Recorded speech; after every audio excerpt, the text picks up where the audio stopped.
Investment in securities market are subject to market risks. Read all the related documents carefully before investing. ये और बात की आंधी हमारे बस में नहीं, ये और बात की आंधी हमारे बस में नहीं, मगर चिराग जलाना तो इख्तियार में है।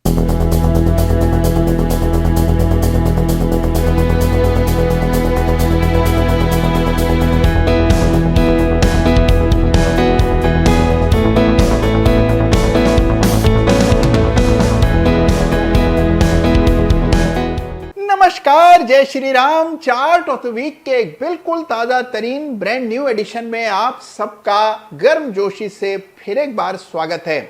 आगे बढ़ने से पहले आप सबको मेरी ओर से मिच्छामी दुक्कडम, यानी अगर कोई भूल चूक हो गई हो, मेरी किसी बात से आप आहत हुए हो तो मैं क्षमा प्रार्थी हूं। और अब आगे बढ़ते हैं, इस सप्ताह के चार्ट्स का रुख करते हैं। लेकिन उससे पहले हमेशा की तरह आपको याद दिला दूं कि चार्ट ऑफ द वीक में जिस किसी चार्ट का भी हम जिक्र करते हैं, जिस किसी चार्ट का भी नाम लेते हैं, किसी भी चार्ट पर मेरी कोई खरीदने, बेचने, ट्रेड करने, होल्ड करने की राय नहीं होती है। केवल जिन चार्ट से कुछ नया सीखा जा सकता है उनका संग्रह चार्ट ऑफ द वीक में हर सप्ताह होता है। तो इस सप्ताह भी एक नए फिनोमिना की बात करेंगे, यानी बाजार के एक नए चलन की चर्चा इस सप्ताह चार्ट ऑफ द वीक में होगी।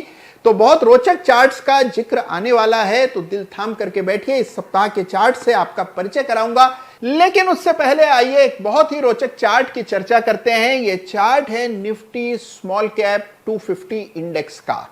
अब देखिए, इस चार्ट का उल्लेख आज चार्ट ऑफ द वीक में क्यों हो रहा है, पहले इसको समझिए। निफ्टी ने इस सप्ताह अच्छी खासी गिरावट दिखाई, लगभग 1.5% की गिरावट निफ्टी में देखने को मिली।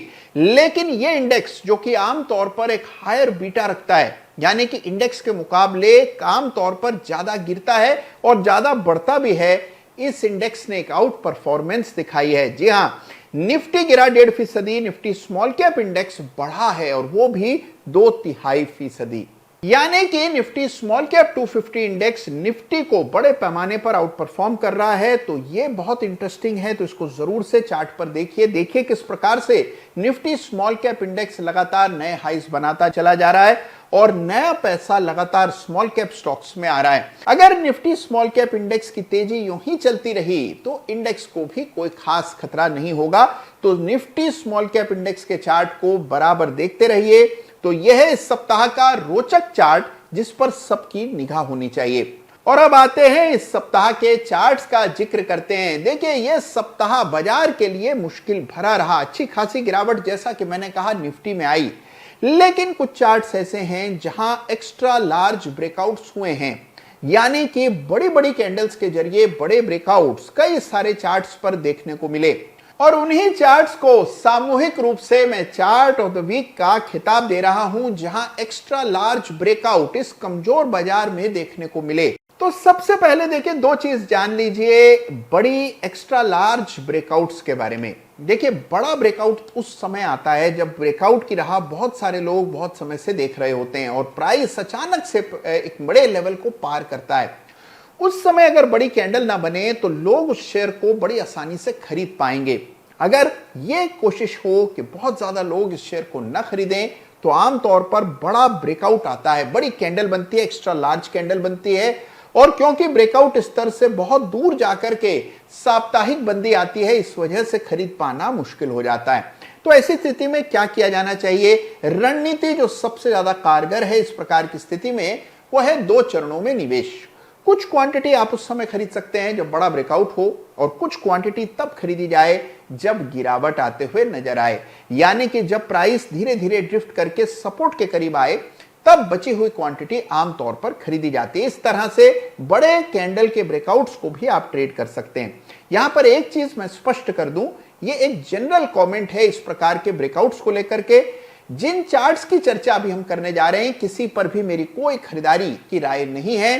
केवल large breakouts, extra large breakouts कैसे दिखते हैं चार्ट्स पर, इसकी चर्चा अभी हम करने जा रहे हैं। तो आइए 3 चार्ट्स की चर्चा करेंगे जहां इस कमजोर बाजार में एक्स्ट्रा लार्ज ब्रेकआउट्स देखने को मिले, जो इस सप्ताह तीनों चार्ट ऑफ द वीक का खिताब पा रहे हैं। तो आइए इस सप्ताह के 3 चार्ट ऑफ द वीक से आपका परिचय करा। तो इस सप्ताह एक नहीं, दो नहीं, बल्कि 3 ऐसे चार्ट्स हैं जहां पर एक्स्ट्रा लार्ज ब्रेकआउट्स देखने को मिल रहे हैं, जिसमें सबसे पहले है वीएसटी इंडस्ट्रीज, जहां पर के बड़ा ब्रेकआउट हुआ है। दूसरा चार्ट है यूटीआई एएमसी का, यहां पर भी बड़ा ब्रेकआउट हुआ है। और तीसरा चार्ट है पिरामल फार्मा का, यहां पर भी एक्स्ट्रा लार्ज ब्रेकआउट आता हुआ नजर आ रहा है। तो इन तीनों चार्ट्स को देखते हैं, डिटेल में समझते हैं कि यहां पर किस प्रकार के ब्रेकआउट्स देखने को मिल रहे हैं और बड़ी कैंडल्स कैसी दिखाई देती हैं चार्ट पर। तो इसको गौर से देखिएगा और समझिएगा कि आइंदा भी कभी आपको इस प्रकार का ब्रेकआउट देखने को मिले तो रणनीति कैसे बनानी। तो लीजिए पेश है इस सप्ताह के एक नहीं, दो नहीं, बल्कि 3 बड़े ही जबरदस्त चार्ट ऑफ द वीक, जिन तीनों ही चार्ट्स पर एक्स्ट्रा लार्ज ब्रेकआउट्स देखने को मिल रहे हैं। सबसे पहले आपकी स्क्रीन पर आप देख पा रहे हैं यूटीआई एएमसी का चार्ट, जहां पर एक बहुत बड़े अरसे के बाद ब्रेकआउट हुआ है। देखिए इस चार्ट पर लगभग 2021 में 3 साल पहले एक रेजिस्टेंस कायम हुई थी 1180-1200 के आसपास, जो कि इस सप्ताह न केवल पार हुई बल्कि एक विशाल कैंडल के जरिए ये पार हुई, यानी कि एक्स्ट्रा लार्ज कैंडल बनी है। और इस सप्ताह चार्ट ऑफ द वीक की थीम है एक्स्ट्रा लार्ज ब्रेकआउट्स। तो यहां एक्स्ट्रा लार्ज ब्रेकआउट आता हुआ नजर आया, सीधा स्टॉक 1300 हुआ, बड़ा ब्रेकआउट हुआ, लाइफ टाइम हाई पर बंदी आई और इसी कारण से ये यूटीआई एएमसी है इस सप्ताह का पहला चार्ट ऑफ द वीक। तो गौर से इस चार्ट को देखिएगा, इसमें इस एक्स्ट्रा लार्ज कैंडल को समझिएगा और देखिएगा कि किस प्रकार से इस कैंडल के बन जाने से इस पूरे चार्ट का स्वरूप बदल जाता है। तो ये एक्स्ट्रा लार्ज ब्रेकआउट सबसे पहले यूटीआई एएमसी में बनता हुआ दिख रहा है। इस सप्ताह लगभग 13% ये स्टॉक चला है। इसके बाद आइए दूसरा चार्ट देखते हैं और यह है पिरामल फार्मा। तो पिरामल फार्मा के चार्ट को देखें, यहां पर भी सूरत हाल लगभग वही है, लेकिन ब्रेकआउट पहले ही आ गया था। ब्रेकआउट जुलाई में आया, 170-80 का लेवल पार हुआ, उसके बाद से सीधी बढ़त देखने को मिली और इस सप्ताह 20% पिरामल फार्मा चला, लाइफ टाइम हाई पर बंद हुआ। तो पिरामल फार्मा इस सप्ताह का दूसरा चार्ट है जिसमें हम देख रहे हैं इस प्रकार की बड़ी ब्रेकआउट आते हुए नजर आ रहा है, यानी कि extra large breakout Piramal pharma में हुआ है। इस चार्ट में भी फिबोनाची एक्सटेंशन का इस्तेमाल करके जो अगले रेजिस्टेंसेस हैं उसका अनुमान लगाया जा सकता है। तीसरा चार्ट है और ये बहुत इंटरेस्टिंग चार्ट है, ये तीसरा चार्ट है वीएसटी इंडस्ट्रीज का। यहां पर भी हम देख रहे हैं कि एक बड़ा ब्रेकआउट इस सप्ताह आया। ये आपके सामने वीएसटी इंडस्ट्रीज का चार्ट है। कोविड से पहले एक हाई यहां पर लगा था, एक रेजिस्टेंस कायम हुई जो कि लगभग 420 के आसपास थी। रेजिस्टेंस इस सप्ताह पार हुई और लगभग 16% की तेजी देखने को मिली। तो वीएसटी इंडस्ट्रीज है इस सप्ताह का तीसरा चार्ट ऑफ द वीक। तीनों चार्ट ऑफ द वीक में एक चीज कॉमन है और वो है एक्स्ट्रा लार्ज ब्रेकआउट्स।